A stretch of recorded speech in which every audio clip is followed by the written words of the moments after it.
Hola, buenas tardes. Buenas tardes y bienvenidos todos. Muchas gracias por vuestra asistencia, así como querría agradecer especialmente la presencia de Maite González García Negroto, delegada de Cultura. Gracias por venir, Maite. Hoy celebramos el Día Mundial de la Arquitectura.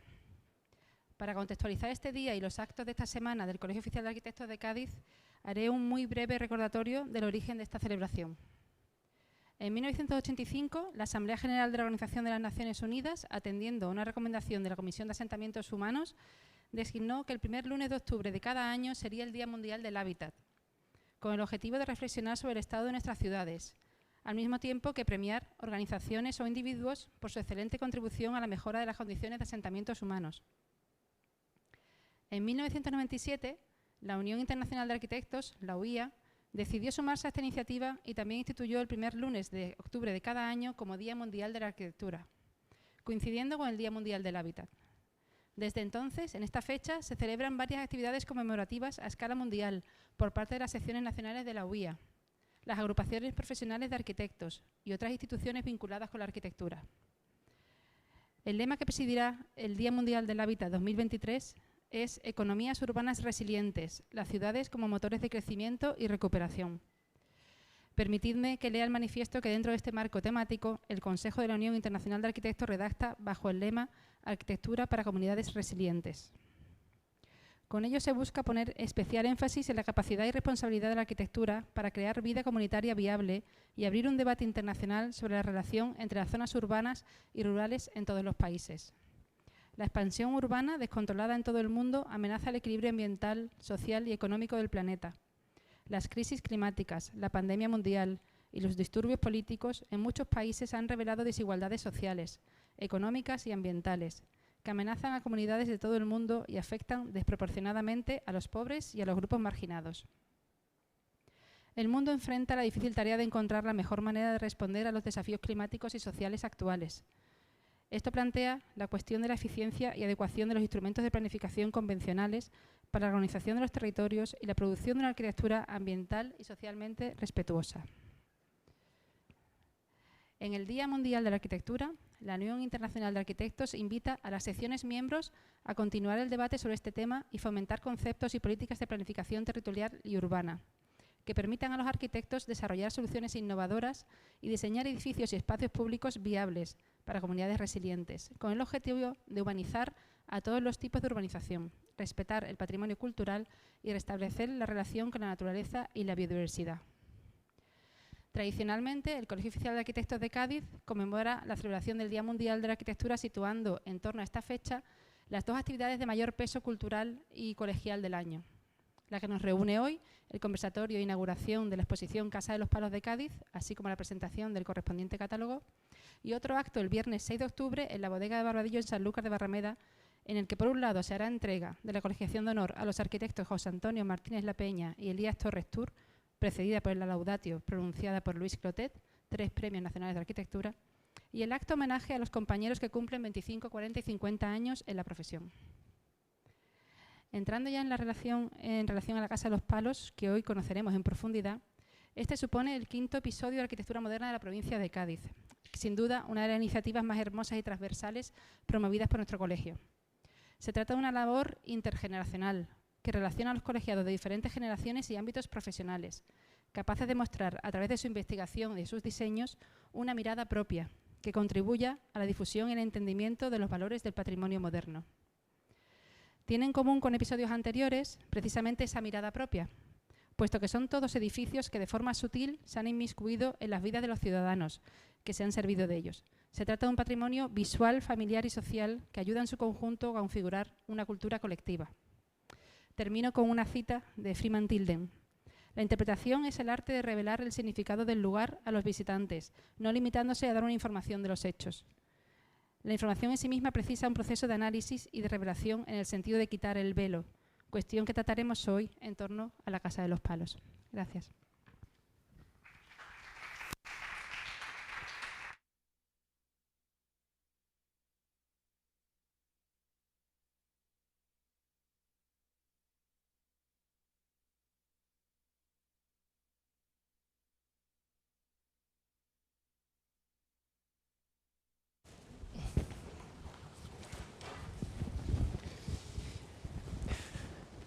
buenas tardes, bienvenidos todos y feliz Día de la Arquitectura. Me gustaría empezar este acto primero agradeciendo vuestra presencia.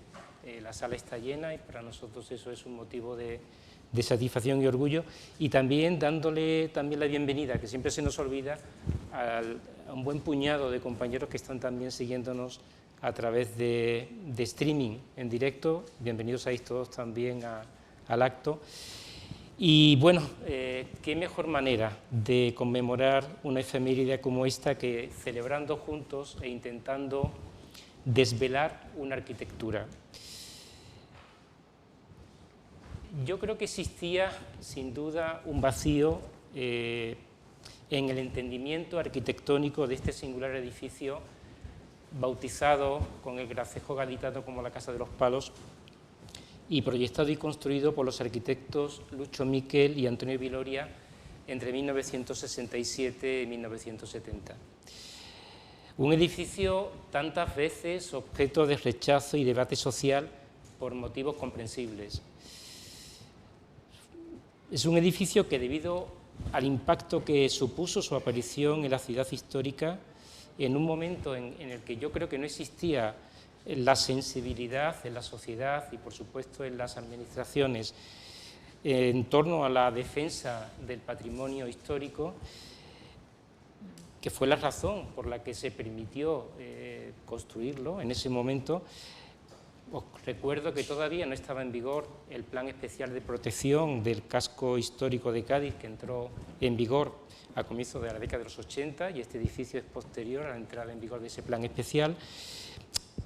Y ese debate que se genera y que siempre ha generado el edificio en torno a esa aparición de lo nuevo en ese momento de la ciudad histórica, lejos de rehuirlo, la investigación que se ha propuesto lo ha cogido y lo ha intentado retomar ese debate con valentía, para intentar demostrar que lo que podía ser un caso más de esas desafortunadas intervenciones que precisamente a esa ausencia de patrimonio de protección y de sensibilidad de la sociedad se produjeron en ese momento en Cádiz. Recordar que existen toda una serie, gracias a Dios de pocos, pero de edificios en este frente portuario de la ciudad que se fueron haciendo en esos años de final de los 60 y principios de los 70. Este no es un caso más de estos, y la razón por la que este edificio no es un caso más de esto es lo que esta investigación, que ha tutelado el profesor Lampreabre, que ahora presentaremos, ha querido demostrar. Ha querido demostrar que estos autores tenían una sensibilidad con la ciudad histórica y su contexto urbano, que sin abandonar su compromiso con los postulados modernos, y yo creo que toreando de alguna manera la presión que sin duda recibieron de promotores por la excesiva, yo creo que edificabilidad y volumetría a la que tenían derecho en ese momento, pues yo creo que supieron lidiar con ese reto y producir un edificio que evidentemente no hubiera sido posible producirlo ahora, pero que en ese momento no se aparta de su compromiso, ahora lo vamos a intentar demostrar con lo que es el contexto histórico en el que se asienta. Un edificio que no hubiera sido el mismo si no se hubiera proyectado y construido en el sitio que se construyó. Bueno, para intentar entender los valores que este edificio encierra y aporta, os voy a presentar a las personas que nos acompañan en el acto de esta tarde, empezando en primer lugar por mi izquierda, por Pilar Gallego, que desde hace poquito tiempo es la nueva vocal de la Junta de Gobierno y responsable del área de formación y cultura de esta casa. Coordina, por tanto, esta iniciativa que arrancó hace 4 años y que, como ha dicho antes nuestra decana, la Casa de los Palos constituye el 5º episodio. Y a Pilar le voy a preguntar si fueras tan amable de explicarnos brevemente, si te parece, la razón y ser de esta interesante y transversal iniciativa, como ha dicho hace un momento Paula, ¿no? Y sobre todo, y casi lo más interesante es que nos resumas un poquito los ecos que esta actividad, que el colegio lleva 4 años promoviendo, ha tenido hasta el momento en la sociedad. Buenas tardes o buenas noches ya, no sé exactamente, Pilar, cuando quieras. Buenas noches a todos y bienvenidos a este conversatorio sobre el 5º episodio de Arquitectura Moderna en la provincia de Cádiz. Agradecer a todos, como ha dicho Tomás, la presencia aquí, los que están online, a los familiares de los autores de esta obra, a los ponentes y al moderador. Como decías, en 2019 la Junta de Gobierno del Colegio Oficial de Arquitectos de Cádiz puso en marcha, bajo el título Episodios de Arquitectura Moderna en la provincia de Cádiz, una iniciativa cuyo objetivo fundamental no es otro que poner en valor algunas de las obras más significativas proyectadas y construidas en nuestra provincia en la segunda mitad del siglo XX, rindiendo de paso un más que justo homenaje a sus autores. Desde entonces y anualmente ha venido seleccionando y publicando en forma de monografías ejemplos destacados de la arquitectura contemporánea construida en nuestra provincia, de diferente carácter y tipología, todos ellos comprometidos con los principios de la modernidad, a fin de presentar y explicar sus valores a la ciudadanía y reivindicar así su consideración de patrimonio. En 2019, por ejemplo, fue el complejo parroquial San Servando y San Germán, en Cádiz, de José Luis Suárez Cantero. En 2020, la Casa del Mar, en Tarifa, de Pablo García Villanueva.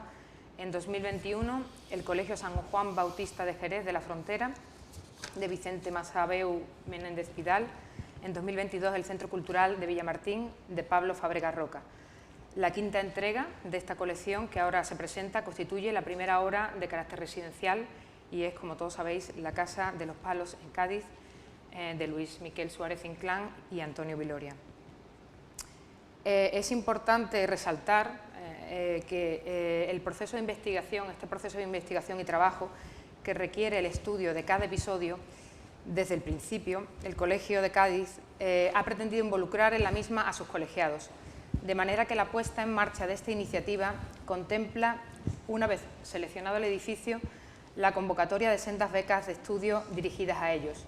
La inicial otorga una beca de investigación para reunir y ordenar cuanta documentación sea pertinente sobre el edificio, su contexto y sus circunstancias, y también sobre el autor o autores. Elegido el adjudicatario de la beca, este queda bajo la tutela de un director de investigación seleccionado por el colegio entre arquitectos de reconocida trayectoria académica.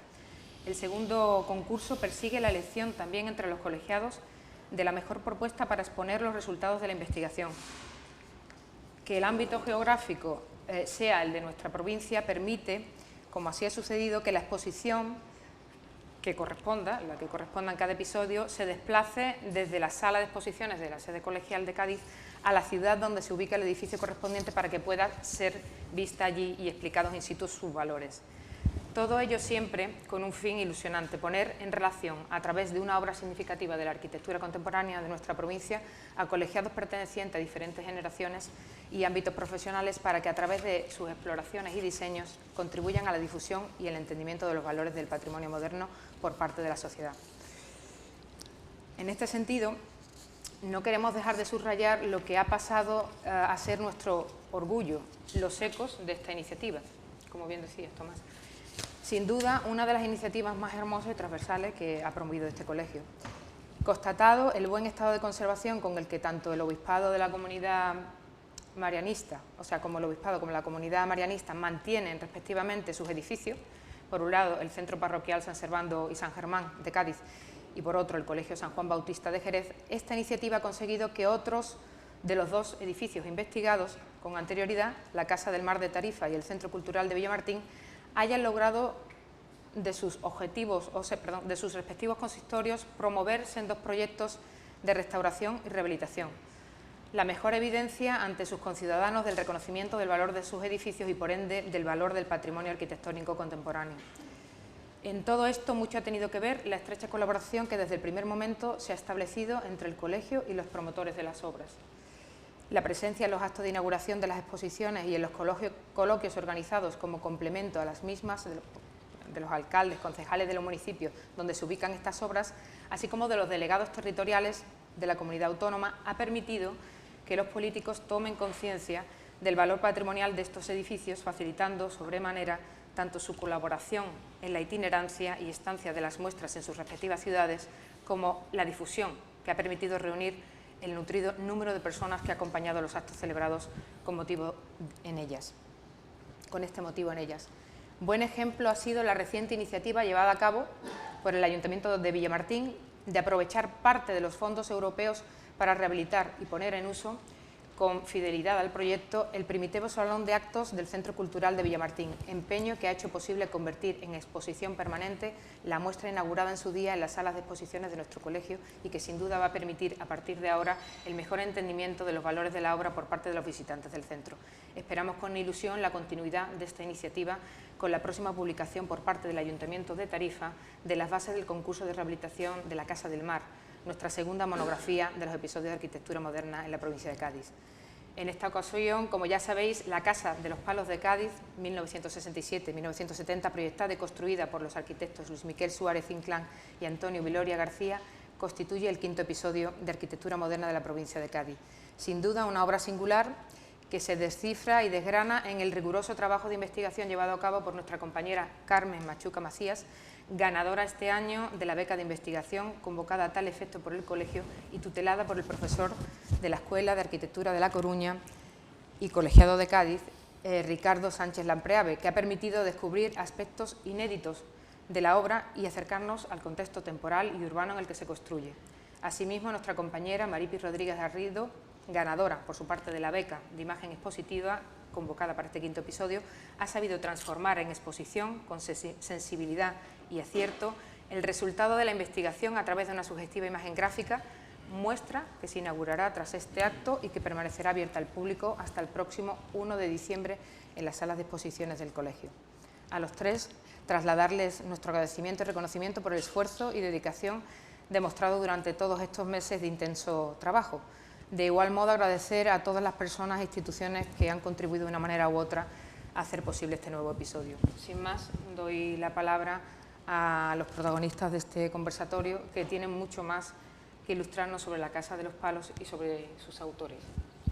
Pues muchas gracias, Pilar, por este resumen, por esta explicación necesaria para el entendimiento de lo que es esta iniciativa. Y sin más, bueno, voy a presentaros a nuestro siguiente invitado, ya citado, Ricardo Sánchez Lampreave, arquitecto y doctor por la Universidad Politécnica de Madrid, profesor titular del Departamento de Proyectos de la Escuela de Arquitectura de La Coruña, antes lo fue de la Politécnica de Madrid y de la Escuela de Arquitectura e Ingeniería de Zaragoza, docente vocacional, investigador vocacional, curioso vocacional en todo lo que a la arquitectura y el urbanismo se refiere.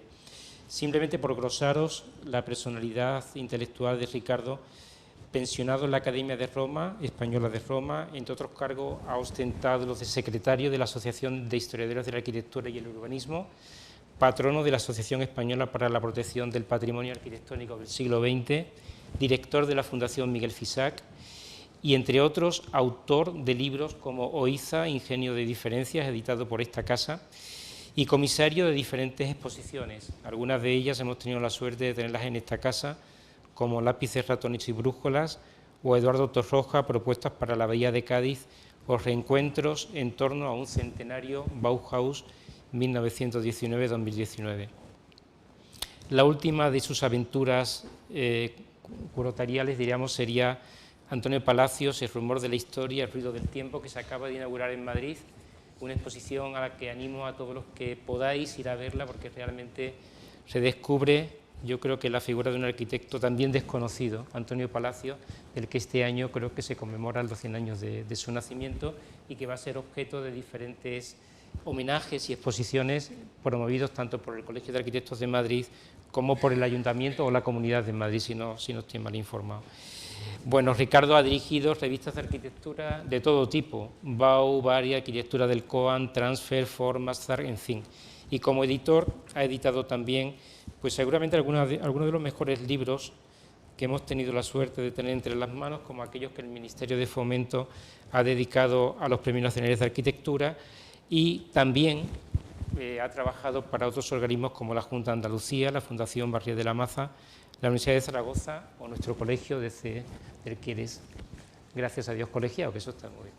Ricardo ha sido el tutor de la investigación que ha realizado Carmen y le hemos pedido que hiciera, si no tienes inconveniente, nos explicase un poquito el edificio desde tu punto de vista, desde los puntos de vista que ha arrojado la investigación, para que podamos entender un poquito mejor esto que todos estamos deseando de conocer, de estos valores y quizás un poco solapados, ocultos, y que, como toda investigación, se ponen ahora mismo encima de la mesa, yo creo que para mejor formar la opinión en torno a una obra de arquitectura, ya sea favorable o desfavorable, lo importante es conocer por qué esta obra, en opinión de la investigación o del equipo de investigadores, es una obra que no es una obra más. Pues Ricardo, muchas gracias por venir. Sé que has dejado de dar tu clase en la Escuela de Arquitectura de La Coruña esta tarde, cosa que te agradezco sobremanera, te agradecemos sobremanera, y cuando quieras.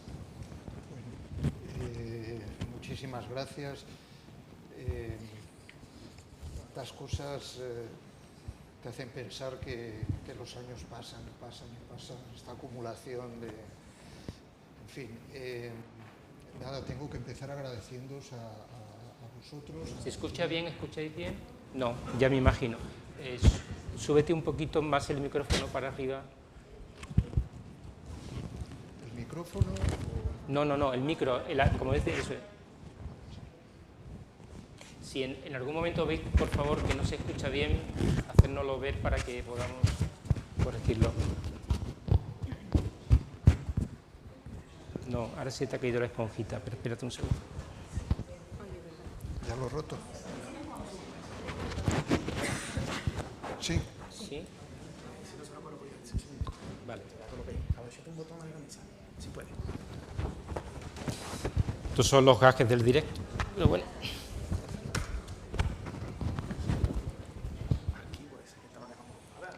¿Se oye mejor? Mucho mejor, mucho mejor. Sí, sí, bueno.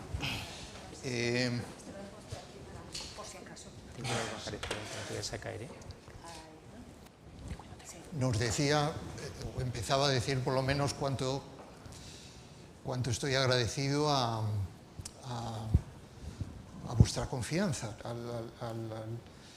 al encargo que Isabel, ¿no?, hace 9 meses, como decíamos, puso en marcha este 5º episodio, y hoy a vosotros, a ti, Pilar, a Tomás, a Paula, por hacerme partícipe de esta historia, ¿no?, que tiene, más allá del orgullo que siento como colegiado gaditano de PRO, después de tantos años, que van desde aquellos cursos de formación continua, seguramente hacia los 25 años o algo así, lápices, ratones, brújulas era del 4, que el año que viene harán 20 años, tienen algo de premio. Me siento muy premiado por vuestra confianza, ¿no?, encargándome marrones como este. Yo conocía el edificio, por supuesto, siempre me atrajo, entendí que había ahí mucha arquitectura. Hoy, gracias a Carmen, lo conozco mucho mejor. Y lo que he hecho, aceptando vuestro encargo, es escribir el texto, no tanto dirigir algo que no necesitaba dirección, como escribir esas notas iniciales del catálogo que titulé Lo uno y lo diverso, explicando desde mi punto de vista los valores del edificio. Como luego Victoriano va a hablar más de la cuestión urbana, he preferido ordenarlo avanzando en sentido contrario, desde las cuestiones menores, podríamos decir, o no tanto, como veréis, hacia las cuestiones más amplias y generales. No hace falta decir mucho del edificio porque lo tenemos todo en mente. Algo que siempre me atraía, también por cerrar luego el círculo con la última diapositiva que os mostraré, cuánto esa frontalidad que casi convertía el edificio en una sucesión de pisos y de ventanas horizontales, cuando ganabas el escorzo aparecía casi como un visillo, se velaba el asunto, recordando muchas veces, no creo haberlo visto nunca en Cádiz, a lo mejor me contradecís y me hacéis recordar algo, de esos rótulos que se pusieron de moda en las tiendas, y también el arte Kossuth empleó este tipo de historias, unos rótulos que según descendías la calle, quebrados, te permitían leer una cosa, y en esa quebradura que tenía el rótulo, cuando subías la calle en sentido contrario, leías lo contrario, ¿no? Me parece que la perspectiva, como anuncia o empieza a anunciar la fotografía de la derecha, paulatinamente hace que esa fachada desaparezca, ¿no? De todas formas, en la de la izquierda, la foto más emblemática y que la sitúa muy bien en aquellos años.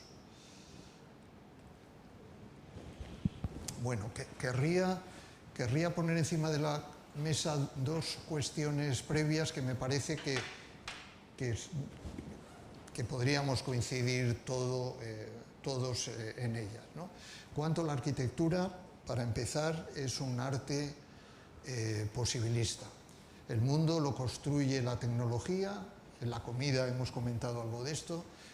El mundo no lo construimos los arquitectos. Los arquitectos interpretamos, aprovechamos, utilizamos una tecnología que el mundo facilita desde siempre, todo lo lejos que nos queramos ir, ¿no? A Grecia, y seguramente antes sería fácil, o el gótico, etcétera, etcétera. De manera que esa imagen que traigo de la Maison Domino de Le Corbusier de alguna manera anuncia lo que va a ser el siglo XX y la ruptura que va a suponer ese pequeño dibujo que nos permite hoy, seguimos 100 años después, o 110, seguimos viendo que las obras se construyen así. Durante siglos fueron las piedras, los ladrillos, el adobe quienes levantaron los edificios. El poder concentrar todas esas cargas en unos puntos, en unos pilares para transmitirlas al terreno, cambió por completo la fisonomía de la arquitectura. Digo fisonomía por cuanto la repercusión de ese dibujo permitió que las fachadas se liberaran de toda esa carga gravitatoria asignada, como no podía ser de otra manera, al elemento de construcción, fuera la piedra o fuera el adobe, lo que era.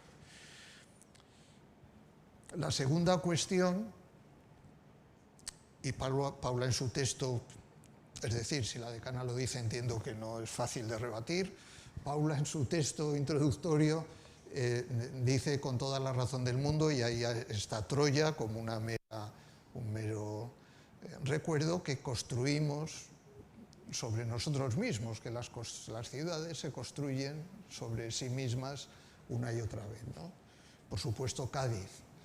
Por supuesto, no sé, si nos trasladamos momentáneamente a Roma en el entorno del Arapachis, del mausoleo de Augusto, vemos la Roma imperial, vemos en el Corso y en San Carlo la Roma barroca, y si nos queremos asomar al río, tenemos que ascender un poquito para...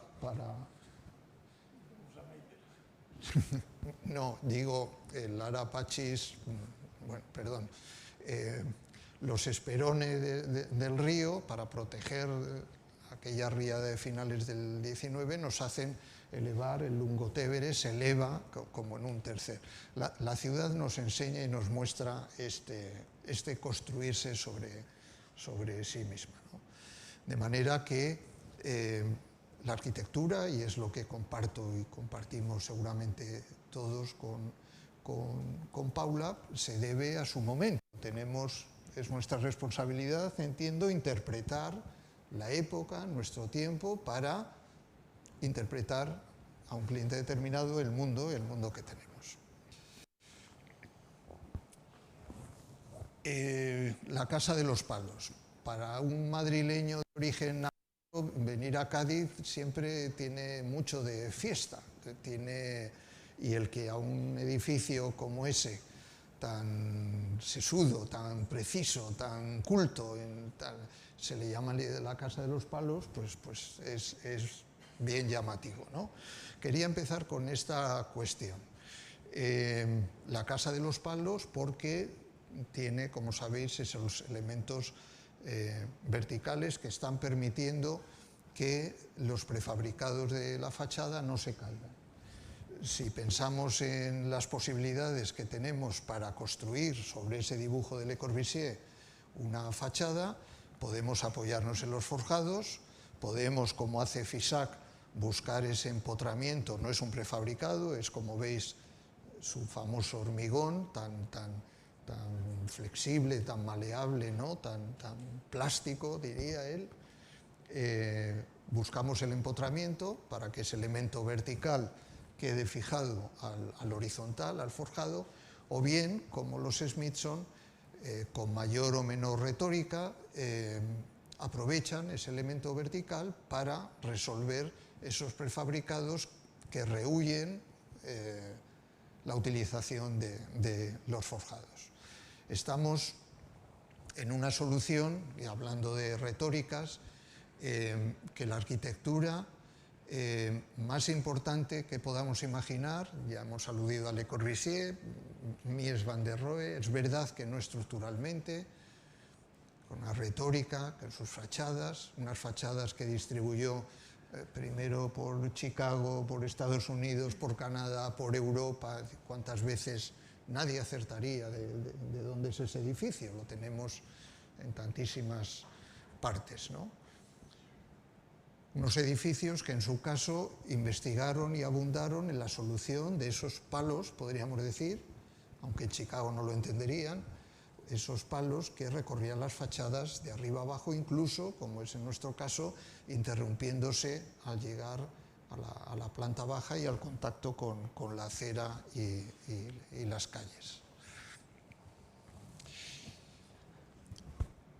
La segunda cuestión llamativa, avanzando un poco a cuestiones, quiero ser breve, luego tendremos ocasión seguramente de poder extenderlo. Tú me haces así o me haces así y corto en seco.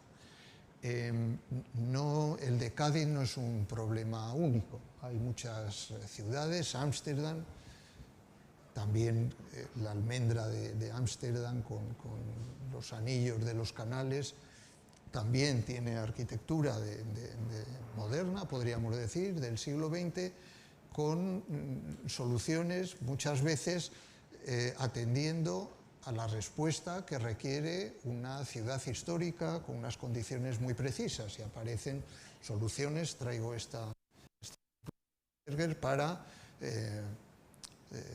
señalar algo que en el caso de la Casa de los Palos es muy notorio, ¿no? Ese resto de la ciudad está mejor pues al contrario se enfatiza con esa ruptura, ¿no?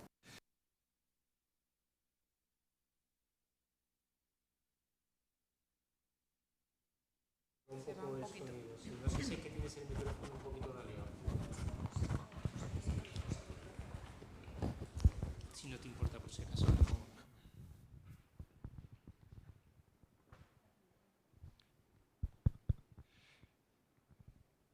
Bueno, pues pensad que todo lo que he dicho hasta ahora era interesantísimo, todo lo que no se ha oído. En Nueva York, en una ciudad, como digo, donde estos problemas históricos se reducen al mínimo posible, edificios como el de Sejima y Nishizawa, aparentemente tan libres y aparentemente tan juguetones, como si apenas fueran un juego de tacos, ¿no? de madera, como los que teníamos de pequeños, pues resulta que si los observas con un poco de detenimiento, también están queriéndose, voluntariamente, queriéndose atar a los pocos datos que tiene el entorno, ¿no? Y como podéis ver en la foto, que es magnífica, cualquier desplazamiento de los distintos volúmenes superpuestos, cualquier incisión, cualquier ruptura está alineada con, los forjados, con las cornisas, con la altura de los edificios, ¿no? Quiero decir con estos dos ejemplos rápidos que estamos en un problema de las ciudades históricas y de las no tan históricas relativamente frecuente. En ese construirse sobre uno mismo, sobre sí mismo, pues aparecen Claro, el que esté precisamente con el puerto delante, con esa distancia, yo creo que incluso en Cádiz, que tiene la maravillosa excepción de las torres Mirador, ¿no?, sin perspectiva posible para verlas con una cierta distancia, vistas siempre en escorzos muy forzados, precisamente estamos en el punto de la ciudad donde se abre una perspectiva mayor, ¿no?, con el puerto, con la Alameda, con el paseo. Otro viejo tema de la modernidad, en la medida en que la arquitectura moderna empezó y pudo, la tecnología, como he dicho antes, empezar a superponer un piso encima de otro y alcanzando cada vez mayores alturas, lógicamente empezó a pensar que la distancia que requerían esas alturas, pues debería ser mayor. No tiene sentido, es un problema de densidades que al menos los arquitectos pues lo tenemos bien presente y entendemos bien, ¿no? De manera que es fácil, seguramente tú, Victoriano, luego vas a abundar en esta cuestión, en ese frente que solo por tener ese espacio y esa distancia pues se quiso y se pensó como más alto y mayor.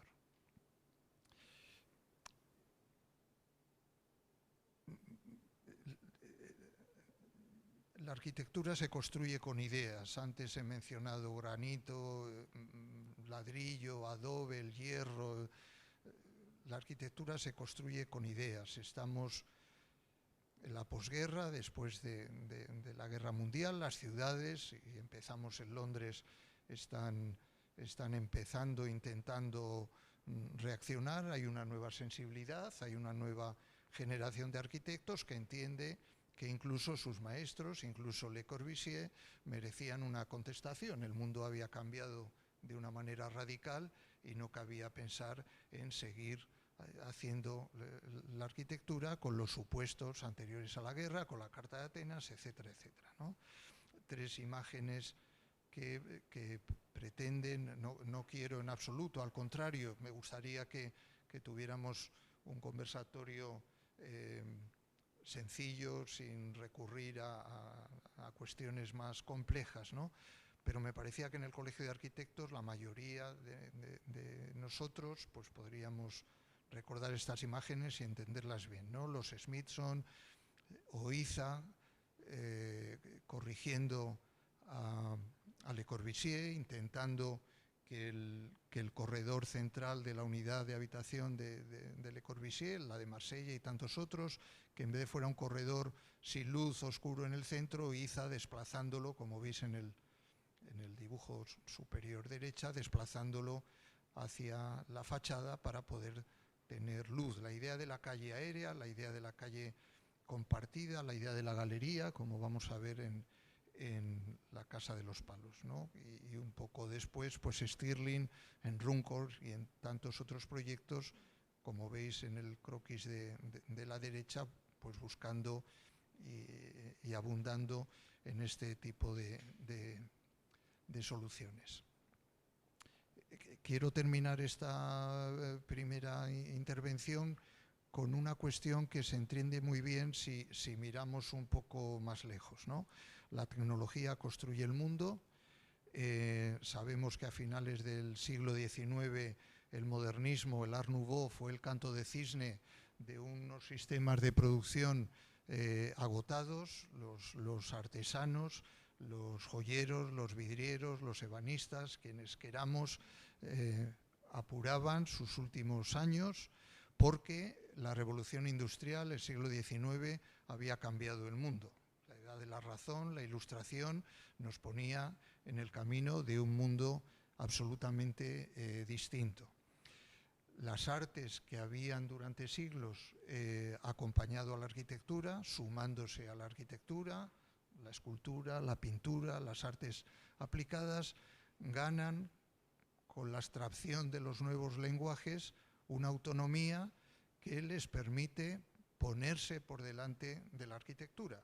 Si a los arquitectos nos cuesta 6, 8 años, muchísimo dinero, construir algo, enfrentado a un lienzo, esculpiendo, lo puedes pasar muy mal, puede ser un proceso muy difícil, pero tiene su tiempo, ¿no?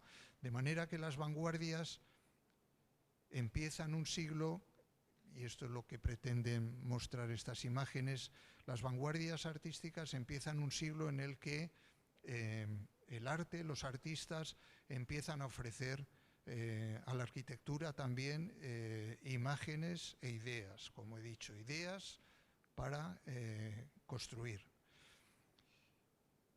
Estamos en unos años en los que el arte minimal, el arte conceptual, Sol Levitt, en España Elena Asins, con, casi me atrevería a decir, juegos, empiezan a trabajar con lo que Deleuze y Guattari, si recordáis, enunciaron como repetición y diferencia.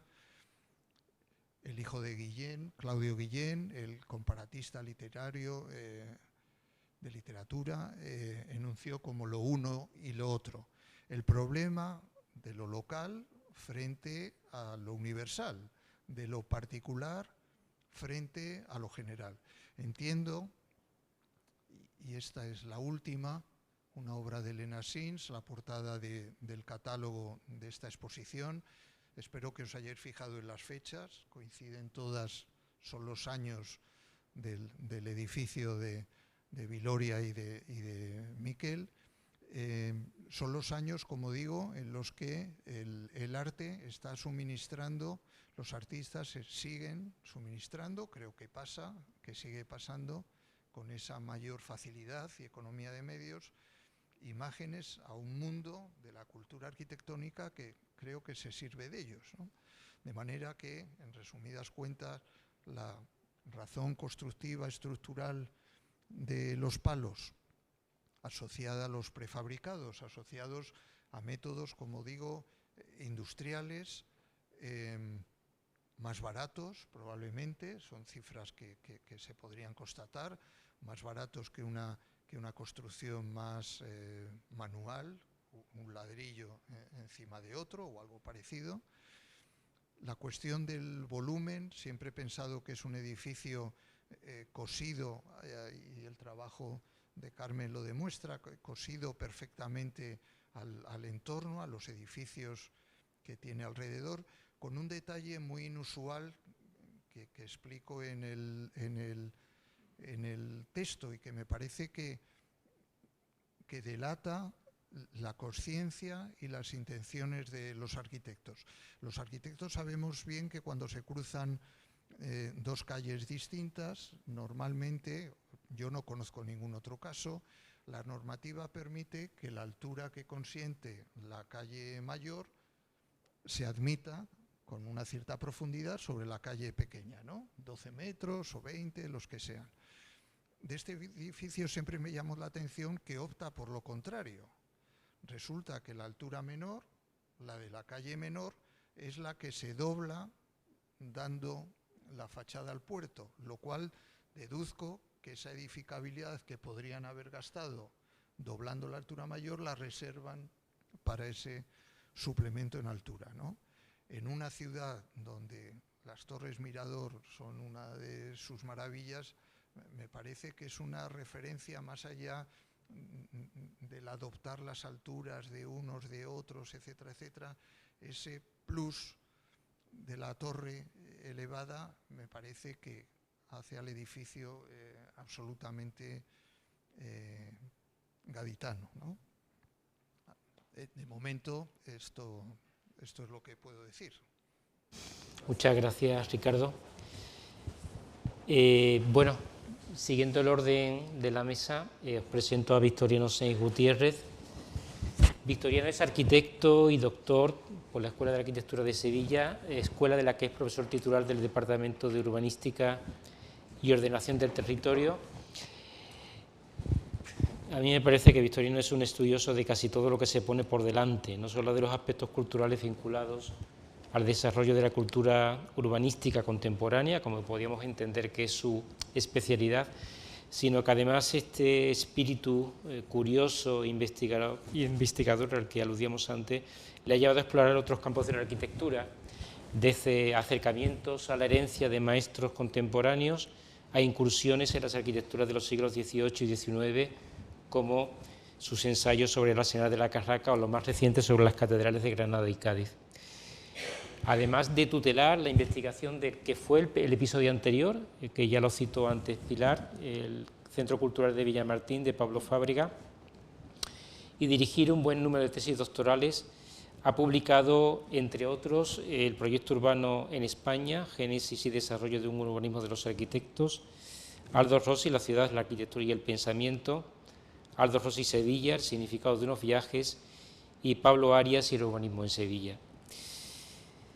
Victoriano, todo esto que ha dicho el profesor Lamprade está muy bien, está claro que este edificio tiene un compromiso ineludible con los avances tecnológicos y el lenguaje de su tiempo, está claro, hay un compromiso intelectual en el edificio, eso no cabe duda que lo hay, ahora Carmen lo acabará de glosar, pero este edificio, sobre todo, en tu opinión, en ese sentido te hemos invitado para que nos responda, al parecer, según estamos intuiendo, tiene un compromiso urbano ineludible con esta ciudad, que quizás sea el elemento que más nos cuesta entender, sobre todo sin conocer la investigación. Así que te pedimos, por favor, que en la medida de lo posible nos intentes un poquito explicar por qué este edificio es de Cádiz y no podía estar en otro sitio, a pesar, lógicamente, de la dificultad que eso conlleva.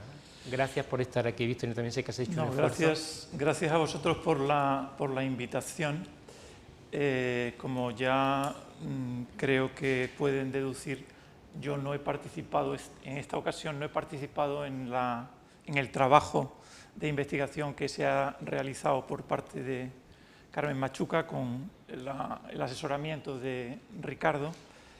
Y cuando Tomás me pidió si yo estaba dispuesto a intervenir para hablar de las cuestiones que hacen referencia al significado urbano del edificio, pues voy simplemente a decir las dos cosas que yo siempre que paso por delante de ese edificio pienso. Es que siempre me ha extrañado la dificultad que me parece que la ciudad ha tenido para entender el significado del edificio. Yo no soy gaditano, vengo por Cádiz siempre que puedo, es una ciudad que quiero y admiro enormemente, y para mí ese edificio ha sido siempre un edificio que me ha interesado muchísimo, porque me ha parecido un edificio extraordinariamente singular, eso lo ve cualquiera, pero que además es un edificio que ha realizado, los arquitectos que lo han proyectado, han realizado, al menos así lo pienso, un ejercicio para intentar expresar lo que ellos entienden son los valores de un edificio tan poco histórico como ese.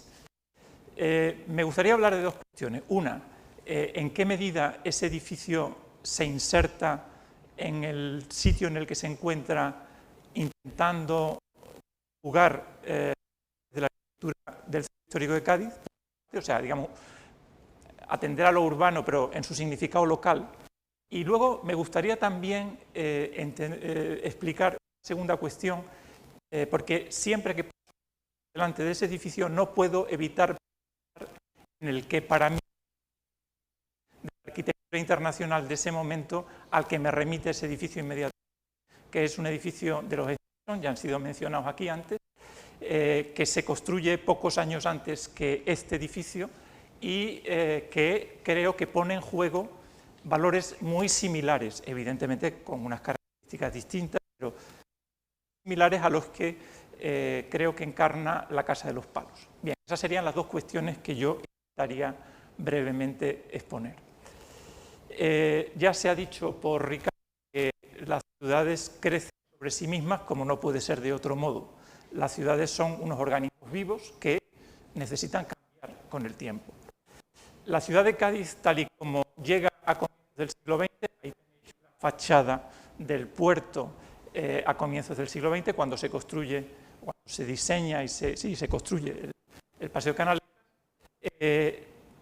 tiene unas características, y es que tiene un caserío tremendamente homogéneo, que responde a el proceso de transformación del siglo XVIII y XIX, en el que la ciudad crece sobre sí misma como consecuencia de pues el crecimiento económico que significa para Cádiz que venga la Casa de la Contratación aquí y que se convierta en el centro del comercio con ultramar y que hace que Cádiz viva su momento más importante y que hace que con las ordenanzas que la ciudad tiene, pues se construya ese caserío que, como digo, resulta bastante homogéneo. Pero claro, eso es, digamos, la ciudad histórica tal y como ha llegado hasta nosotros. La aparición, digamos, de los postulados de la arquitectura moderna hace que los arquitectos o el principal arquitecto que ha encarnado la modernidad en Cádiz, que es Antonio Sánchez Esteve, en los años 30, piense en que la ciudad de Cádiz necesita construir una nueva fachada portuaria. Esa imagen que tenéis ahí es de la otra era de principios del siglo, esta es de los años 20, donde podéis ver la casa o el palacio de los marqueses de Angulo, que es el lugar donde luego se va a situar la Casa de los Palos, ¿no? En el contexto de los años 30, como digo, Sánchez Esteve va a plantear esa cuestión y va a abrir brecha en esa cuestión construyendo el edificio de la Transmediterránea, que es el edificio con el que él intenta plantear lo que a su juicio debe ser la nueva imagen que el frente portuario de la ciudad debe ofrecer. Con lo cual está planteando la transformación de todo ese frente. Eso abre un debate no pequeño en el Cádiz del momento y es un edificio que no fue aceptado fácilmente, aunque ahora nos pueda parecer más o menos integrado en la ciudad, pero en su momento abrió un debate de un calado semejante al que luego se va a repetir cuando se haga la Casa de los Palos.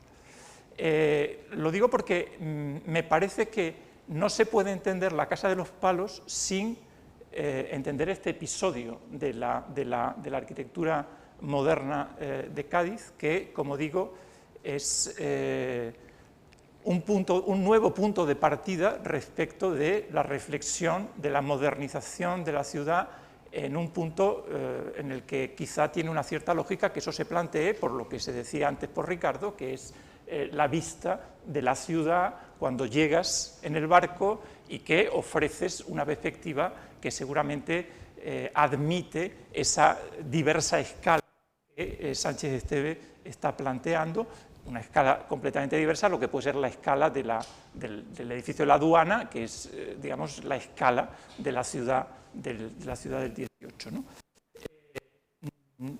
Entonces, la Casa de los Palos plantea una reflexión a nivel urbano que desde mi punto de vista es bastante clara. He traído esa imagen y he colocado esas líneas sobre la foto para que se vea, por una parte, la cota del volumen donde termina el edificio de Lucho Miquel y de Antonio Viloria es exactamente la cota de la Transmediterránea de Sánchez Esteve. Lo que hay por encima es una reinterpretación, como se decía por Ricardo antes, de la Torre Mirador. Y hay una doble línea de cornisa en el edificio. Hay la línea de cornisa de lo que se entiende que es la línea de cornisa de la ciudad contemporánea y la línea de cornisa de la ciudad histórica. Y por eso, desde mi punto de vista, ellos hacen el juego inverso al que la aplicación de unas ordenanzas ortodoxas aboca, que es a volver la altura superior sobre la calle que tiene la altura inferior, lo que la ordenanza permita. Porque lo que a ellos les está interesando es subrayar que están jugando con ese doble nivel, con el nivel de la ciudad histórica, que lo toman del edificio de la calle San Francisco, el colegio, bueno, Ramón y Cajal con San Francisco, que es donde tiene la fachada, el colegio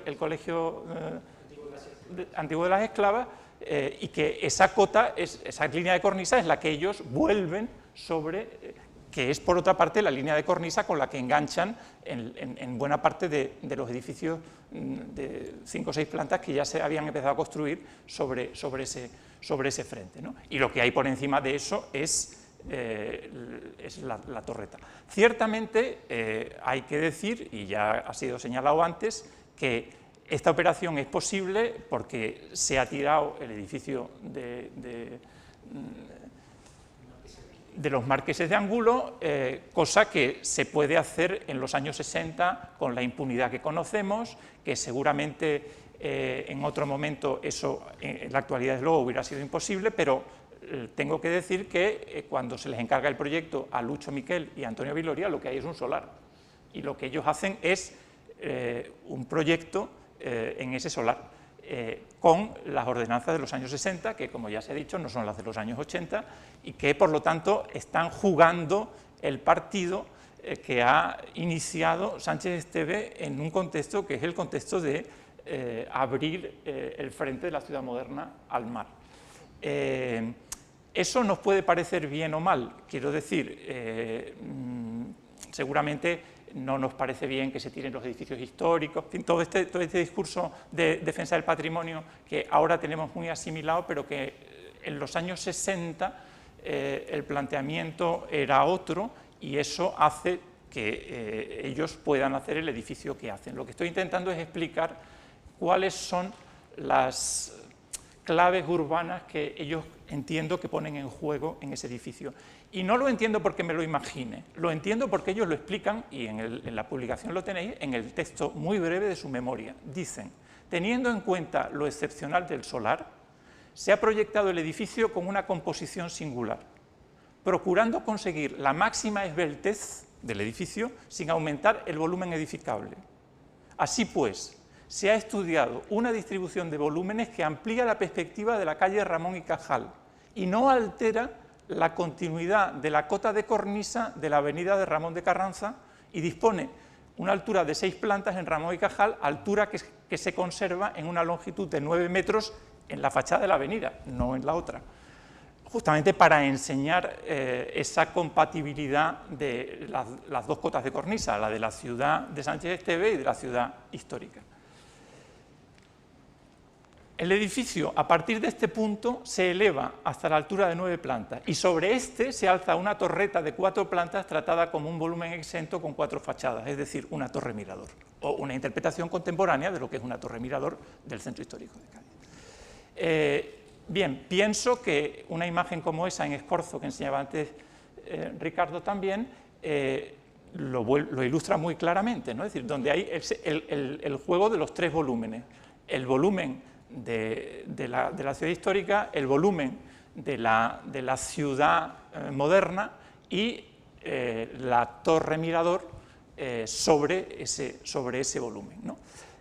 Bueno, desde mi punto de vista es una interpretación de los valores históricos del centro histórico de Cádiz, en clave contemporánea, ciertamente, pero desde luego ese edificio, cuando he hablado de esto con amigos arquitectos gaditanos, que tengo unos cuantos, y yo siempre he sido un gran defensor de este edificio porque, ya digo, me ha interesado siempre mucho, el comentario que casi siempre he escuchado es, no, si ese edificio estaría muy bien para colocarlo fuera de Puerta de Tierra. Es que ese edificio está pensado para colocarlo donde está, y ese edificio está proyectado intentando dar una respuesta una interpretación a los valores urbanos del centro histórico de Cádiz. No está pensado para colocarlo fuera de tierra, está fuera de la Puerta de Tierra, está pensado para construir esa nueva fachada urbana al puerto que Sánchez Esteve sueña en los años 30 y a la que ellos responden con esos criterios en los años 60. Bien, eso creo que se pone con mucha claridad en el alzado que ellos dibujan y en esa imagen que es el edificio recién construido, donde la hendidura de la planta que separa el edificio propiamente dicho de la torre que levantan por encima, expresa de una manera muy clara la singularidad de esa torre de la que ellos hablan en su memoria, ¿no?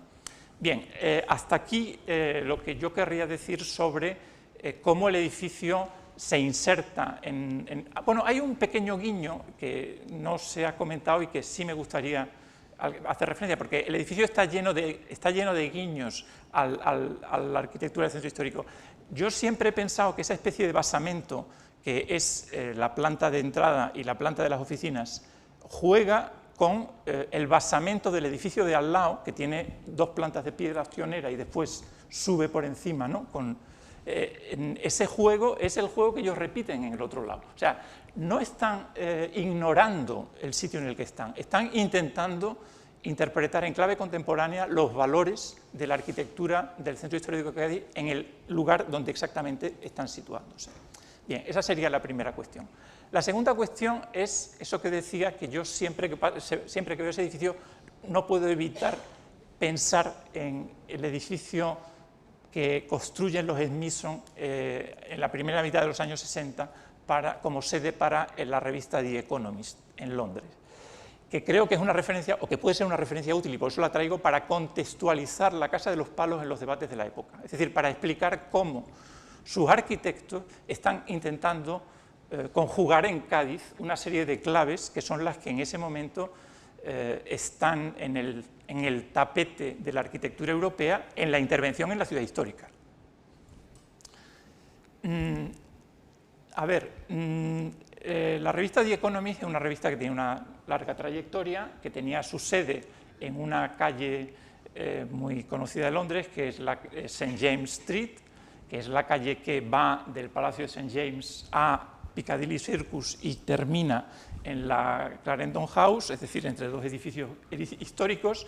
Ellos quieren, digamos, hacer una nueva sede que les coloque en el mapa de otra manera y adquieren una serie de edificios que el London Council, después de un cierto debate, les permite tirar y le encargan a los Smithson, como los dueños del solar de Cádiz se lo encargan a Lucho Miquel y Antonio Viloria, pues la gente de The Economist le encarga a los Smithson, que seguramente son los arquitectos británicos más brillantes del momento, que le construyan una nueva sede.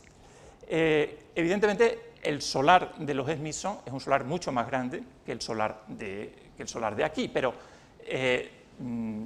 ¿por qué he pensado en este edificio siempre? Primero, porque hay una intervención en el Centro Histórico de Londres. Segundo, porque tiene los 3 volúmenes, ciertamente aquí separados, que ellos, Lucho Miquel y Antonio Viloria, van a fundir en claves de la situación en el Centro Histórico de Cádiz, y que ellos van a separar para encajar el edificio del The Economist, la sede, que es el edificio de mayor altura, completándolo con esos otros 2 volúmenes que juegan con las distintas alturas de St. James Street, que es la calle de delante, y la calle trasera,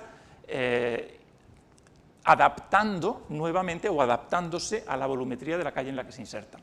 Ese juego que les permite incorporar al proyecto el edificio neopaladiano que hay al otro lado, que es un club que necesitaba también readaptarse y al que incorporan esa especie de bow window que hay dando al interior de la plaza que crean en el solar, habla de un mundo, la definición de un mundo, una especie de temenos, digamos, sobre el que colocar los 3 edificios que están separados, pero que evocan, desde mi punto de vista, lo que significa en la Casa de los Palos ese gran vestíbulo que permite acceder al resto del edificio, y que es ese gran vestíbulo abierto que los Smithson van a colocar como plataforma sobre la que colocan su edificio, que en realidad son 3 edificios o 3 volúmenes separados. Cada uno de ellos tiene un carácter diferente. Aquí, en la Casa de los Palos, tenemos dentro del mismo edificio viviendas, oficinas y locales comerciales. Aquí tenemos la sede del The Economist en el edificio de la esquina, un edificio de viviendas que da a la calle trasera y un edificio de oficinas con locales comerciales en la planta baja que da a la esquina de St. James Street, ¿no? Es ese mismo mundo de usos, pero organizado de otra manera, pero conjugando exactamente unos valores muy semejantes, ¿no?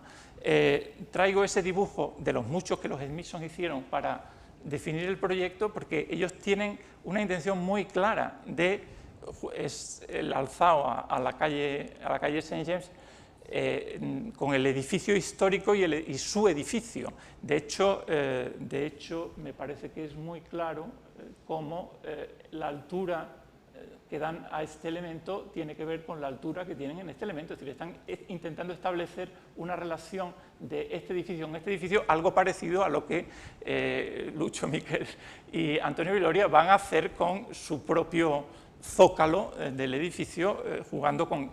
Hay todo ese mundo de intentar jugar con la arquitectura histórica que los Smithson hacen y que ellos también aquí repiten, ¿no? Bien, porque veáis un poco cómo están insertos en la ciudad. La calle delantera es St. James Street, hacia abajo está el Palacio St. James, hacia arriba Piccadilly, y bueno, pues una arquitectura del 18-19, el centro histórico de Londres, como sabéis, después del incendio del 17, bueno, es un centro histórico un poco particular, pero hay, digamos, ese deseo de insertarse, dando una diferente respuesta a el carácter urbano de cada una de las calles en las que se sitúa, ¿no? Bueno, aquí tenéis un poco la calle trasera, donde se puede ver el edificio de la revista es el alto, el cuerpo que está allí detrás juega con la volumetría de la arquitectura de la calle, y aquí en la otra tenéis la calle St. James, donde aparece el juego del edificio de oficinas con la volumetría de la calle delantera, ¿no? Bueno, el tema del acceso, evidentemente son dos cosas diferentes, porque esto tiene un carácter urbano mucho más, pero la escalera de entrada de tu casa juega con ese mismo imaginario, me parece. El tema del diálogo de la arquitectura contemporánea con la arquitectura histórica. Bueno, pues ciertamente desde el punto de vista estilístico juega lo que juega, pero no está ignorando dónde se está colocando. Sabe, es consciente del sitio en el que se encuentra. El tema de la materialidad, que es un tema fundamental en el edificio de los Smithson, como lo es en la Casa de los Palos. El tema de la verticalidad del edificio, ¿no? Es decir, bueno, me parece que son toda una serie de cuestiones que son las que están poniendo en juego. A ver, este edificio, yo comentaba en la comida, que está en la portada de una de las ediciones de la historia de la arquitectura moderna de Kenneth Frampton. O sea, es decir, que es un edificio que ha pasado a la historia de la arquitectura. No quiero decir que fuera el referente que ellos utilizaran para hacer su proyecto, quiero decir que los valores que están poniendo en juego remiten al debate europeo de ese momento, y que eso es lo que ellos traen a Cádiz y lo que ellos intentan, de alguna manera, verter en clave urbana gaditana, como los Smithson lo han intentado verter en clave urbana londinense. Bien, y yo con esto terminaría, simplemente diciendo que, bueno, lo leo porque para no alargarme más. Por las circunstancias que concurrieron en su construcción, la Casa de los Palos nunca ha sido aceptada por la ciudad. Y por eso, hasta ahora, no se ha realizado, creo, el esfuerzo necesario para entender su significado. A mi juicio, al proponerla como el episodio de la arquitectura moderna gaditana a estudiar durante este año, se está queriendo poner el foco sobre un edificio que, lejos de negarlos, contiene una sutil e interesante relectura de los valores urbanos de la arquitectura histórica de Cádiz, llevada a cabo desde la condición contemporánea. Y con esto, pues, terminaría. Muchas gracias. Alabo tu empeño didáctico porque entendamos el compromiso urbano de este edificio. No es fácil de entender, pero has puesto encima de la mesa, desde luego, una serie de claves que seguramente hasta el momento no habíamos caído en comprenderlas, ¿no? A mí me parece que ha sido fundamental lo que has dicho, porque ayuda a desvelar, ayuda a entender que no es un edificio arbitrario, sino que es un edificio que tiene un compromiso concreto con el lugar en el que se asienta, más allá de que de que se pueda entender mejor o se pueda discrepar de ello, existe una razón, y eso es importante, y en el fondo es lo que una investigación pone encima de la mesa: desvelar, contar cosas nuevas que pues no hemos tenido hasta el momento la ocasión quizás de decirlo, ¿no? Y finalmente, bueno, Carmen Machuca Macías, enhorabuena porque yo creo que has hecho un trabajo excepcional. Carmen es arquitecta formada en la Escuela de Arquitectura de Sevilla, es máster de Arquitectura y Patrimonio Histórico por el IAPH, tiene su estudio propio aquí en la provincia y ejerce como arquitecta en el ejercicio de la profesión, cosa que te honra y te honra muchísimo. Y bueno, pues fue ganadora de la beca de investigación que convocó el colegio para investigar este edificio. Y fue ganadora porque estaba claro, desde la propuesta que hacías, que tú tenías un idilio personal con este edificio, como después nos has demostrado. Carmen nació en esta casa, creció en esta casa, estudió arquitectura en esta casa y en esta casa empezaste a ejercer como arquitecta. O sea que yo creo que está claro de que, al igual que le pasaba a José Ramón Rodríguez Álvarez, cuando sacamos la beca de investigación de la Casa del Mar en Tarifa, otro chico, otro becario, otro arquitecto excelente que también tenía un idilio personal con la Casa del Mar y que al proponer el guión de contenidos de la investigación se veía claramente de que había una afinidad, ¿no? Una afinidad con esta casa. Bueno, decíamos que te felicitamos por lo exhaustivo. Yo les animo a que lean con detenimiento tanto el artículo que ha escrito Ricardo como el que ha escrito Carmen, porque yo creo que se explican por sí solos y ayudan a dar claves para intentar entender. A mí me gustaría, Carmen, que me contaras un poquito la experiencia que ha supuesto para ti, pues, desvelar esta casa en la que has nacido y has crecido y te has formado como arquitecta. Muy bien, muchas gracias, Tomás. Bueno, en primer lugar, gracias a todos por estar aquí en el acto de inauguración de la exposición. Gracias, que quiero decirlo primero, a Ricardo, mi tutor, y a Tomás por guiar mis pasos, por todos vuestros consejos y el cariño que le habéis puesto a este proyecto. Gracias a Pilar y Victoriano también por vuestra intervención. Y gracias al Colegio de Arquitectos también por seguir con esta iniciativa de investigación en la arquitectura contemporánea de la provincia y su puesta en valor. Gracias. Pues bueno, yo voy a ser breve, voy a explicar de forma resumida cuál ha sido el recorrido en mi investigación, que empezó ya hace 9 meses, en febrero, cuando vi publicada en la página del colegio la nueva edición de la beca de investigación y que en este caso el edificio que había elegido el colegio era mi casa. Entonces, pues yo, como bueno, ya lo ha desvelado Victoriano y Tomás también, en la Casa de los Palos está la casa de mis padres, que aunque ya no sea mi casa, pero para mí lo sigue siendo porque he nacido en ella y he vivido en ella hasta los 25 años.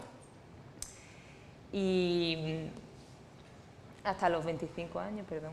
Así que por la relación que tengo, bueno, también es muy importante que mi abuela en el año 68 fue una de las primeras propietarias en adquirir una de las viviendas, que lo hizo sobre plano. Compró la vivienda cuando el edificio aún no estaba en construcción y posteriormente compraron mis padres y también compraron algunas de mis tías. Entonces para mí la Casa de los Palos casi que es una gran casa familiar, que lo sigue siendo porque mi abuela ya es muy mayor, tiene 93 años, pero la Casa de los Palos sigue siendo como el punto de encuentro para todos.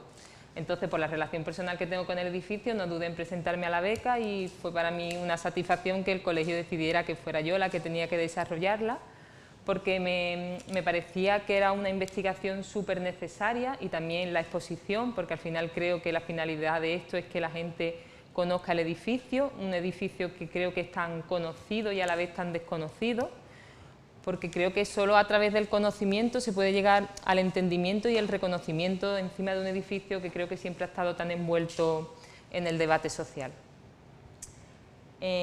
Aunque creo que nunca he dudado de la calidad del edificio, porque es un edificio que he observado muchísimo desde siempre, me ha llamado mucho la atención, además lo he observado desde diferentes etapas de mi vida, sobre todo y más intensamente cuando empecé a estudiar la carrera, que ya empecé a tener nociones de arquitectura y yo era capaz de identificar en el edificio el nivel de complejidad que tenía, el novedoso sistema de prefabricación, lo que cuidaba los detalles, la importancia que le daba al espacio común también el nivel de madurez que creo que hay que tener para realizar un edificio y un proyecto de este tipo, de unos arquitectos que al final eran jóvenes, no tenían ni 10 años sus trayectorias profesionales. Pero creo que, además, aparte ya venían de hacer obras con mucha importancia, pero aun teniendo yo este conocimiento previo por el edificio, creo que para mí ha sido esencial realizar esta investigación y poder tener un conocimiento mucho más profundo del edificio, porque primero me he dado cuenta que el conocimiento que tenía era muy superficial y que hasta que no se profundiza y se llega como a un conocimiento mucho más exhaustivo, no he llegado al entendimiento global del edificio. Y al final entiendo que todo está hecho desde la lógica, en un contexto temporal y espacial que no se puede obviar, al contrario, creo que hay que partir de él para poder entender el edificio.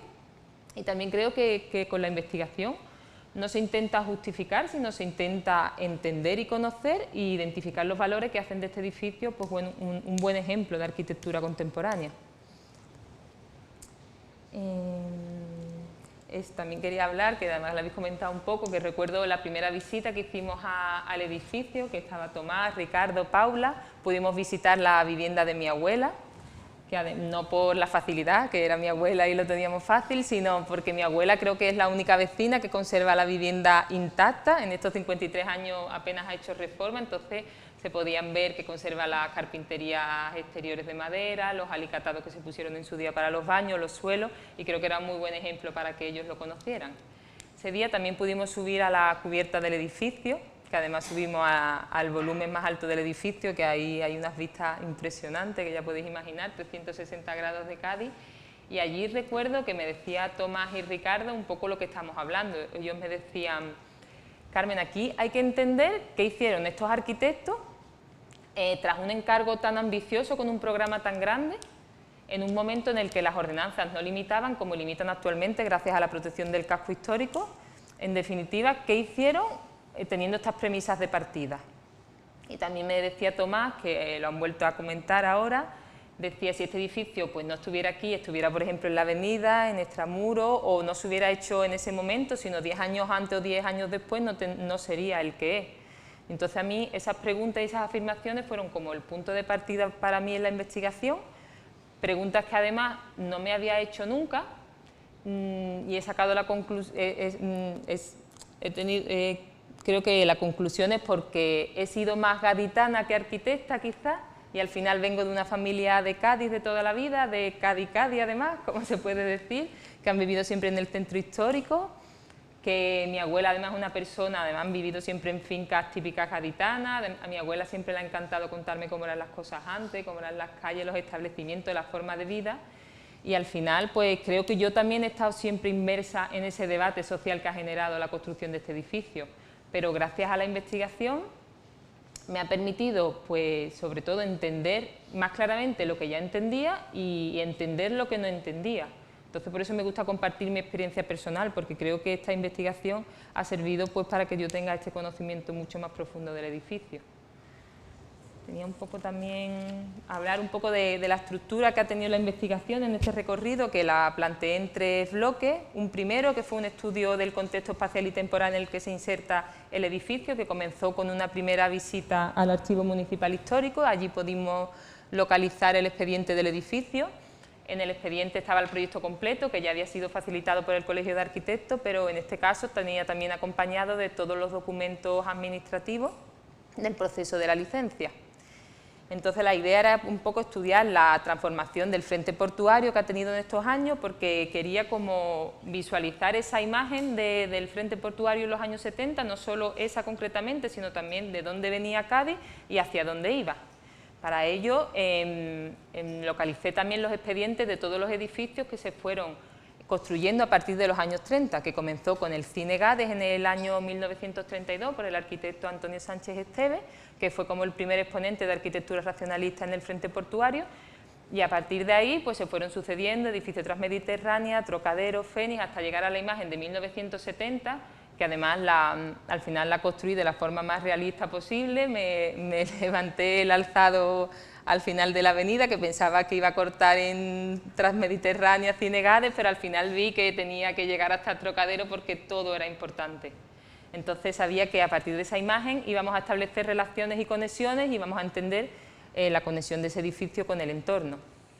Y después también ya continué localizando los expedientes de los edificios que se construyeron posteriormente a la Casa de los Palos, porque también me parecía importante ver la tendencia con la que siguió Cádiz. Y curioso me pareció que el último edificio que se construyó, que fue el proyecto en 1973, aunque después tuvo un reformado y se alargó un poco en el tiempo, fue el edificio Banco Bilbao, que hoy se conoce más como el edificio BBV, que se construyó donde se construyó el Cinegades tras su demolición, que al final como que se cierra el círculo de esa etapa de Cádiz. Después el siguiente bloque fue la elaboración de los perfiles biográficos de los arquitectos, el estudio de sus trayectorias profesionales y el análisis de sus principales obras. Ahí nos pusimos en contacto con el COAN y con los familiares de los arquitectos, gracias a Ricardo. El COAN nos facilitó todos los archivos que tenían ya registrados de los dos arquitectos, tanto de Luis Miquel como Antonio Viloria, y después gracias a los familiares, que quiero darle las gracias desde aquí a Arturo Viloria, que ha podido venir. Arturo Viloria es el hijo de Antonio Viloria, y él, pues bueno, ha sido para mí una pieza clave en toda esta investigación. Nos hemos mandado muchísimos correos y he sentido como que él hacía esta investigación paralelamente a mí, porque él no viene de esta profesión y también le hacía muchas preguntas en las que él tenía que preguntarle a su madre, a su hermana, buscar en el ordenador de su padre, pero bueno, todo lo que ha ido encontrando ha sido valiosísimo para esta investigación. Y este estudio de los perfiles biográficos también conectaba con el estudio del panorama nacional e internacional del momento. Era importante entender qué estaba pasando en España y en Europa tras la disolución de los CIAN, tras la nueva agrupación del Tintén, y ver qué arquitecturas se estaban proponiendo, porque el estudio de estas obras, en ella íbamos a encontrar las referencias e influencias que tenían estos arquitectos. Y por último, pues ha sido el análisis del edificio en sí, que mediante planos y fotografías históricas, visitas in situ al edificio, que eso sí lo he tenido fácil, que me ha permitido realizar un análisis más en profundidad del edificio, y he ido redibujando plantas para, por ejemplo, localizar las diferentes tipologías que tiene el edificio. He redibujado la sección constructiva para entender con más profundidad el sistema constructivo de prefabricación. Al final, con todo esto, me ha quedado un conjunto de documentos gráficos que me han ayudado a entender lo interesante de este edificio.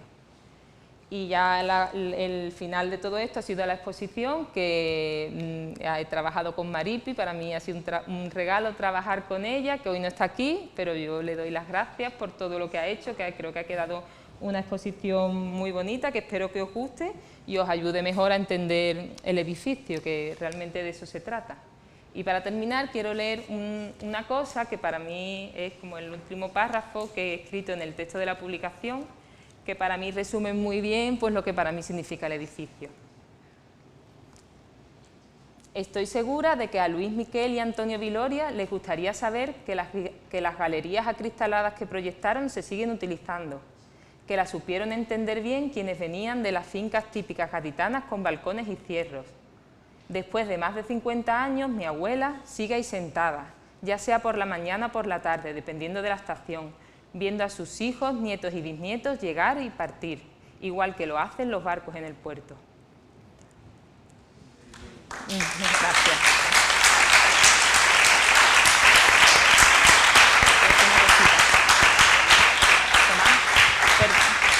Tomás, quiero decir una última cosita, que me gusta leer un párrafo así, porque al final creo que en un día como hoy, que es el Día de la Arquitectura, y pues creo que la arquitectura al final va de esto, de crear espacios para la gente en los que la gente pues sea feliz. Muchísimas gracias, Carmen.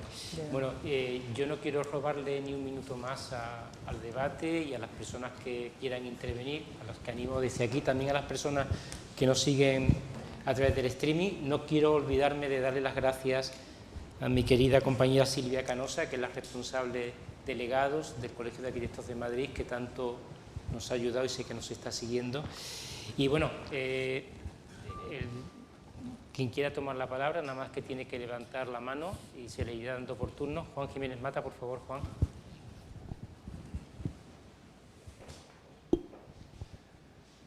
noches. Con mi mayor respeto a todo lo que habéis dicho, yo voy a hacer algunas aclaraciones desde mi punto de vista. En el año 68 que se empieza a construir este edificio, yo acababa la carrera, de manera que creo que soy el único arquitecto que conoció ese momento. No hubo ningún debate público sobre el particular en ese momento. La reacción contra el edificio vino mucho más tarde, 10 años más tarde, casi, cuando se concienció la ciudad de Cádiz del casco histórico de lo que era. Entonces se reaccionó contra las torres de la Alameda y contra este edificio. En aquel momento no hubo ninguna. No es como la Torre Velasca de Milán, ¿no? Que tanto, en fin, tantas referencias puede haber incluso, ¿no? Esto de llegar a un nivel y a partir de ese nivel poder seguir subiendo, ¿no? El nivel de la cornisa, pero yo hago aquí un gesto y sigo subiendo. Bueno, en Milán sí que hubo un enorme debate público sobre el particular que os aconsejo que estudiéis porque creo que da también muchas luces sobre lo que pudo pasar en Cádiz y no pasó. Quería decir también una cosa importante y es que yo no voy a lamentar que se perdiera en un edificio del siglo XIX de una calidad indiscutible, creo que estamos de acuerdo.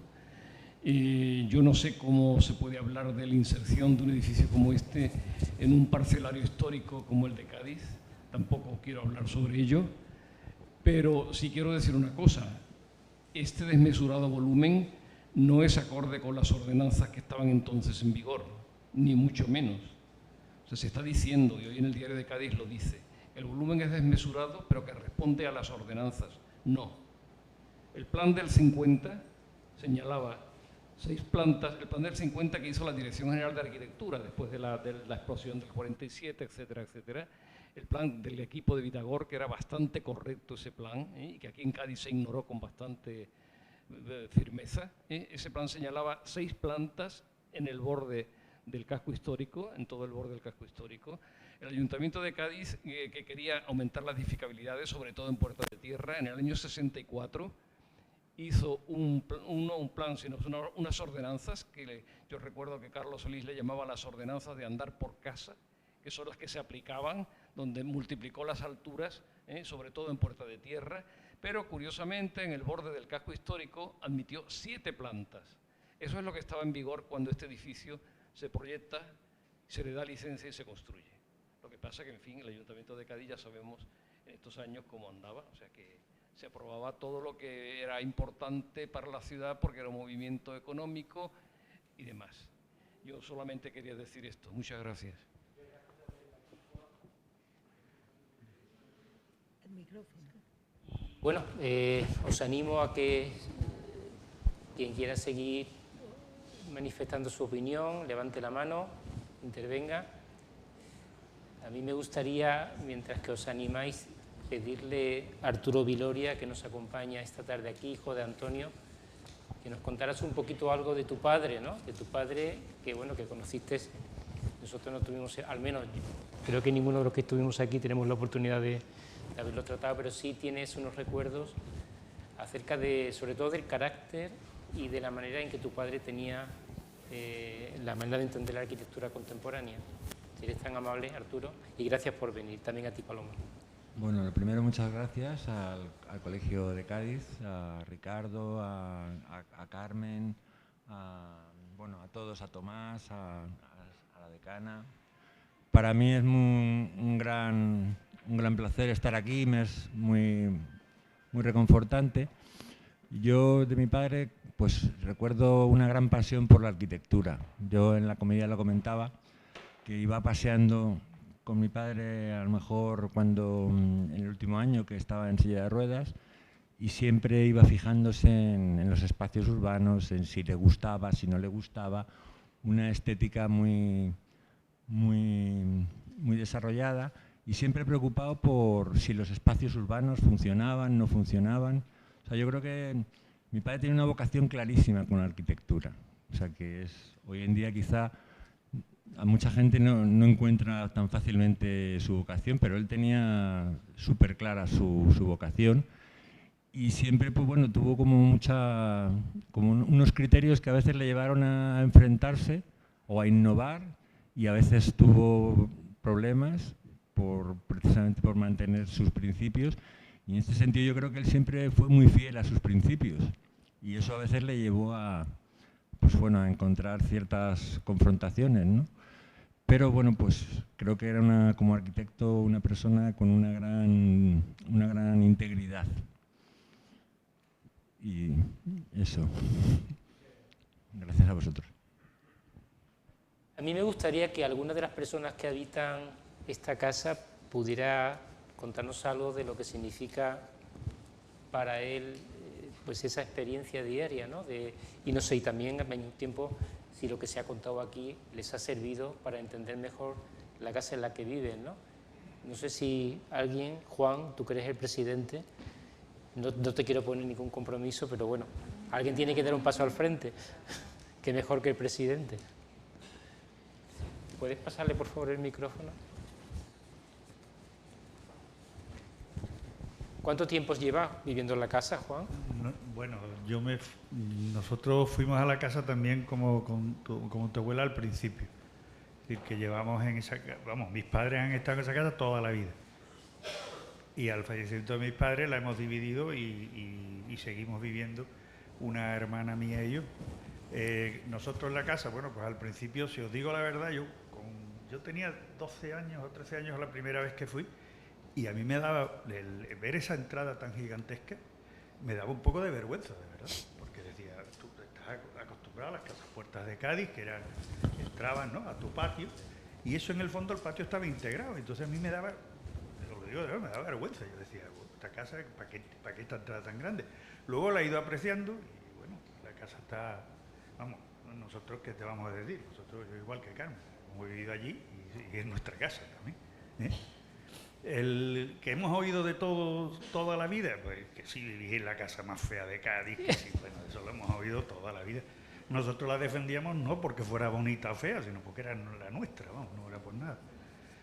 Yo me he quedado con la boca abierta con las ideas de volúmenes que habéis dicho, con todo lo que con lo que he visto, bueno, pues me parece, vamos, yo no me podía imaginar lo de las líneas, lo de la torre, claro, estoy con la boca abierta, pero vamos, estoy en el fondo, digo, más orgulloso todavía estoy, ¿eh? Y poco más, vamos, que efectivamente no se podía haber hecho en otro sitio, pues también es verdad, porque cuando la ves con esos ojos ya no la ves en la avenida, ni la ves en ningún lado, ¿eh? Y bueno, poco más puedo decir yo también, vamos, ¿eh? Muchas gracias. Muchas gracias por venir, ¿eh? ¿Alguien más que se anime a intervenir? José María. Sí, simplemente lo que quiero agradecer al compañero Juan, el tema del gran debate, porque no ha aparecido aquí, hemos visto referencias. Acércate, por favor. Sí, pero la referencia de la Torre Velázquez es muy importante, porque se hace muy poco antes, por BBRPR, el estudio italiano. Está recogida en la exposición, ¿eh? Y en el perfecto, catálogo. no lo he visto, pero en el debate, en el versatorio no se ha visto. No el debate, sino la imagen. Y luego, la casa anterior era de Amadeo Rodríguez. Amadeo Rodríguez fue arquitecto de Diputación, hizo muchas cosas en Cádiz, empezó Mirandilla y muchos edificios. Y, hombre, la verdad es que a mí lo que me preocupa, después de todo lo que ha pasado, es esa boca, esa dentadura como desdentada que presenta en su mejor frente Cádiz, con edificios muy altos y edificios históricos, ¿no? Nunca se ha hecho una referencia sobre qué pasa en la acumulación de las ciudades cuando los patrimonialistas, como yo me siento, defendemos una historia heredada de la ciudad que fue muy decente en arquitectura, en el casco histórico, y como ahora, y yo pongo en duda también lo de Sánchez Esteve en la Transmediterránea, aunque me parezca un edificio soberbio, pero bueno, en aquellos tiempos, por lo que fuera, por los alcaldes, por el urbanismo guardado en los cajones y sobre todo la plusvalía generada por los pagos de licencia, pues se dejó hacer. En Cádiz había que hacer un día una referencia a esa dentadura que rodea Cádiz y que está muy mal, necesita una ortodoncia de alguna manera. Ya se hizo una en Jerez con el edificio de sindicato en la Plaza del Arenal, que tenía 4 plantas más y se le cortaron para igualar las cornisas. Muchas gracias a todos. Oye, ¿alguna cosa los invitados que comentar acerca de estas intervenciones, a la de Juan Jiménez Mata, a la de José María Esteban? Yo creo que... Gracias, Esperanza.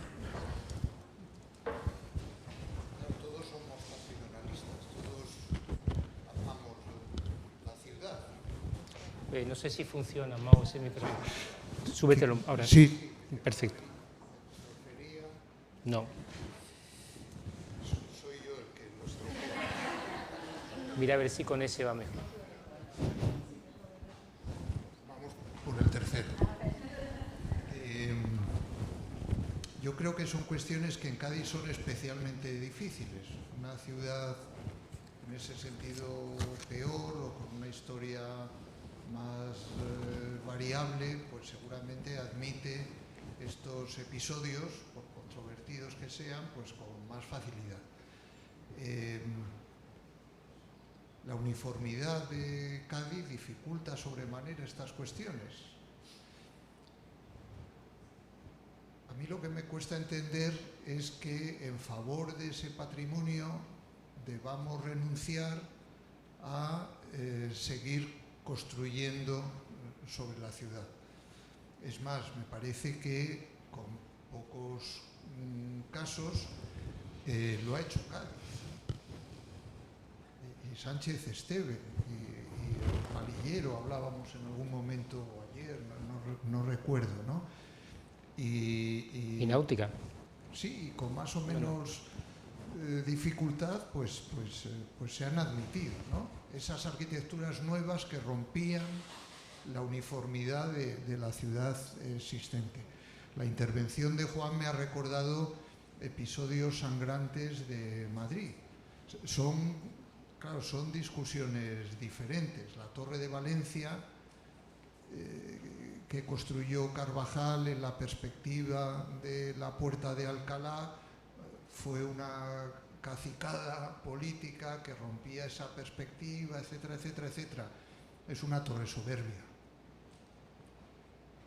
Si la discusión es sobre el edificio, pues difícilmente se va a poder decir algo. Bueno, habrá quien le guste y habrá quien no. Otra cosa distinta es cómo se produjo, qué es lo que comportó, etcétera, etcétera, ¿no? No sé, yo creo que a pesar de esa dificultad, por lo que hemos dicho, y lo has explicado mejor que bien, yo entiendo que es un edificio y además muy sensible, como también he pretendido mostrar un poco precipitadamente, ¿no? La cultura del momento, el compromiso de unos arquitectos, y Arturo también lo remarcaba ahora, ¿no? El compromiso que los arquitectos hacemos con nuestro oficio, con nuestra profesión. Cómo interpretar la cultura de ese momento. Es verdad lo de la Torre Velasca.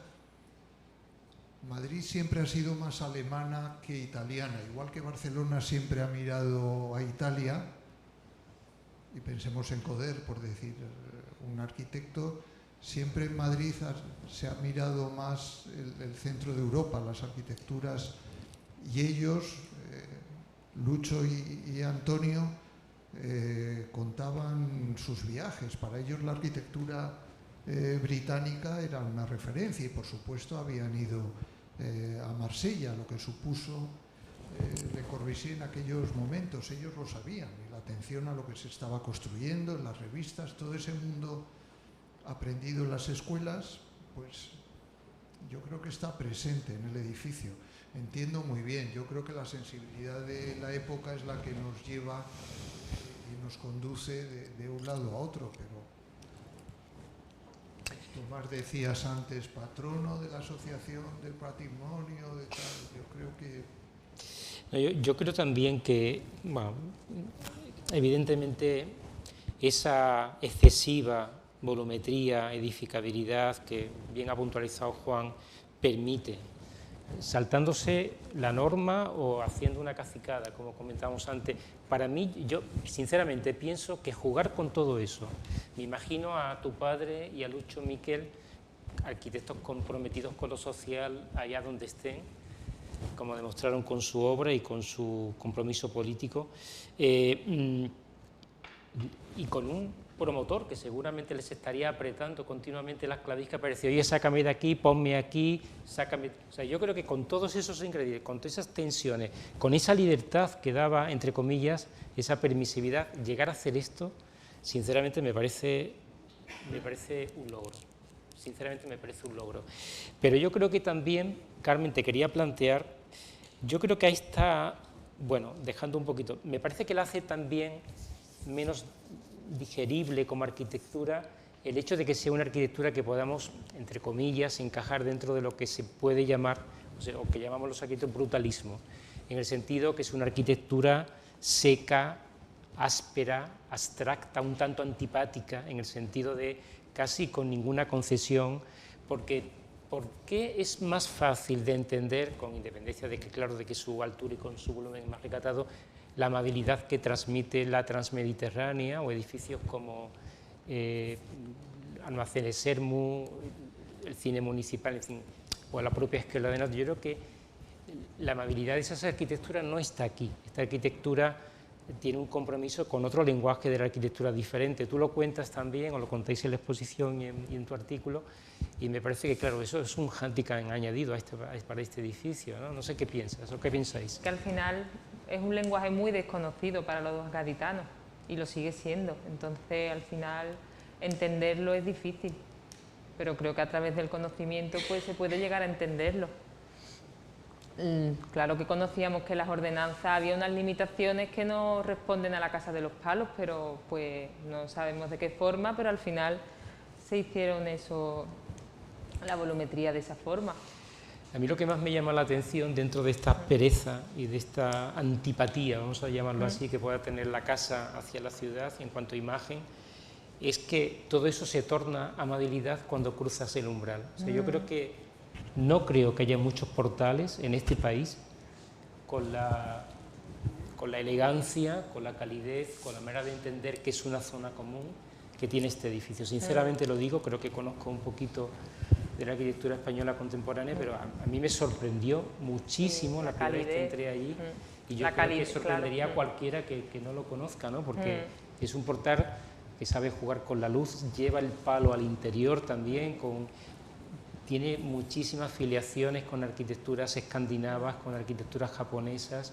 O sea, yo creo que, sinceramente creo que detrás de eso hay unos arquitectos muy cultos que saben perfectamente entender lo que es una zona común. Ya sé que es un valor propio de un edificio que también hay que ponerlo encima de la mesa.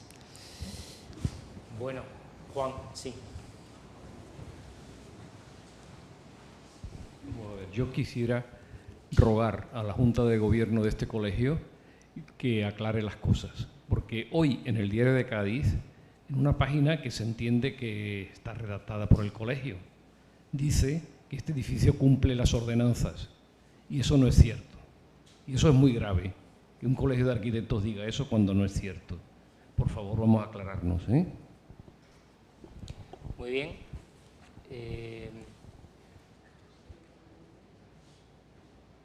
No sé si alguien más quiere intervenir.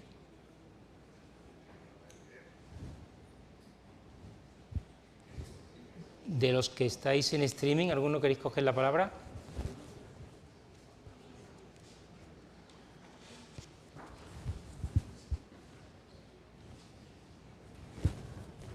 Yo creo que me parece que a lo mejor es un buen momento para despedir el acto. Bueno, a continuación vamos a proceder a inaugurar la exposición. Yo creo que también remarcar el hecho de que este tipo de iniciativas siempre es un trabajo coral.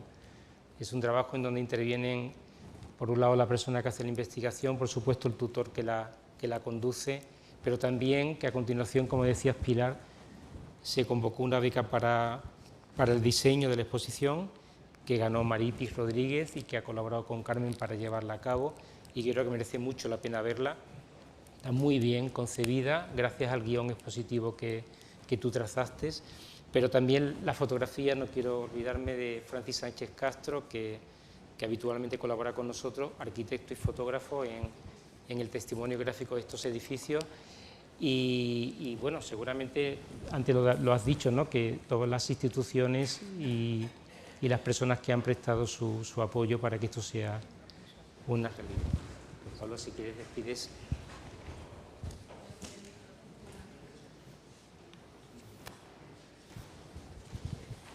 No sabemos si este es el que funciona, ¿no? Sí. Bueno, pues muchas gracias a todos, sobre todo Carmen, muchísimas gracias por tu rigurosísimo trabajo, me consta que ha sido extensísimo además. Ricardo por el acompañamiento, Victoriano por las aportaciones. Yo creo que hemos desvelado, como decíamos al principio, algunas de las claves que no teníamos claras hasta ahora.